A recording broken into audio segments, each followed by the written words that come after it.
নমস্কার বন্ধুরা, কেমন আছেন আপনারা সবাই? আশা করছি সবাই ভালো আছেন। আমি মিনু, আমার চ্যানেল টুকিটাকি রান্না বান্নাতে আপনাদের স্বাগত জানাই। আমার আজকের রেসিপি ভোলা মাছের ঝাল। আমি এখানে 4 পিস ভোলা মাছ নিয়ে নিয়েছি। মাছটা আগে নুন হলুদ মাখিয়ে আমি 10 মিনিট রেখে দেবো। আর এখানে কড়াইতে সামান্য সরষে তেল দিয়ে দিয়েছি মাছটা ভেজে নেওয়ার জন্য। তেলটা ভালোভাবে গরম হলে আমি মাছগুলো একে একে ভেজে নেবো।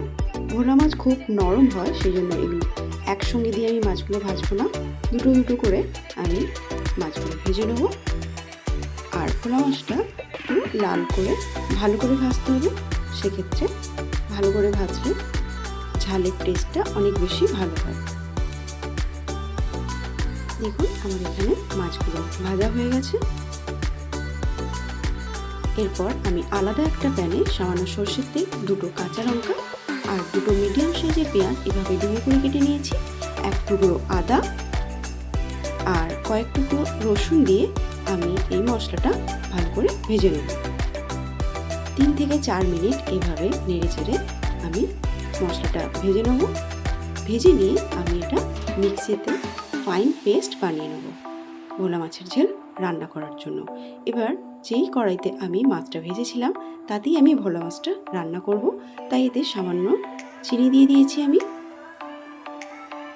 তেলটা গরম হলে চিনিটা দিয়েছি।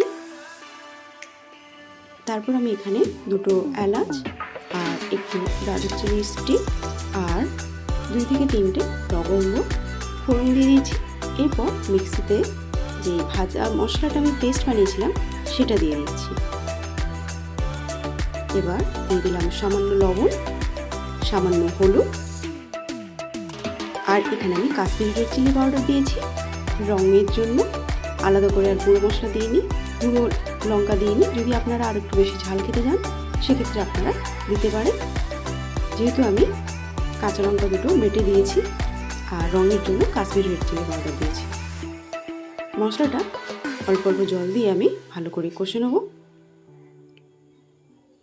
এখানে দেখুন আলাদা একটা বাটিতে আমি 1 চামচের মতো টমেটো সস নিয়ে নিয়েছি আর এতে সামান্য জল দিয়ে আমি সসটা জলের সঙ্গে ভালো করে ঘেটে নেব।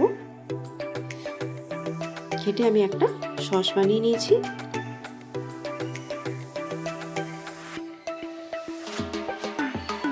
এরপর দেখুন আমার মশলাটা কষে এলে আমি এখানে 1 কাপ মতো গরম জল দিয়ে দিয়েছি। আপনারা যেরকম গ্রেভি যেরকম খেতে চান সেরকম জল দেবেন। এখানে আমি দেখুন ঝোলটা ফুটে এলে আমি উপর থেকে দুটো কাঁচা লঙ্কা আর বাটিতে বানিয়ে রাখা সসটা দিয়ে দিয়েছি। দিয়ে 3 থেকে 4 মিনিট আমি ভালো করে আরেকবার ফুটিয়ে নেব। ফুটে এলে আমি গ্যাসের ফ্লেমটা মিডিয়াম রেখে মাছগুলো ঝোলের মধ্যে দিয়ে দিচ্ছি। দিয়ে আবারও 3 থেকে 4 মিনিট আমি মাছগুলো ফুটিয়ে নেব। ফুটে এলে আমি উপর থেকে সামান্য একটু 5 ফোড়ন দিয়ে দিয়েছি। দিয়ে আবারও 3 থেকে 4 মিনিট আমি মাছের ঝালটা ফুটিয়ে নেব। দেখুন এখানে আমার ভোলা মাছের ঝাল একদম রেডি। গরম গরম ভাতে এরকমভাবে ভোলা মাছের ঝাল বানালে কিন্তু খেতে খুব টেস্টি হয়। আপনারা অবশ্যই এভাবে একবার ভোলা মাছ বানিয়ে দেখবেন। আর আমার ভিডিওটা ভালো লাগলে একটা লাইক আর আমার চ্যানেলটিকে সাবস্ক্রাইব করবেন। আপনারা সুস্থ থাকবেন, ভালো থাকবেন।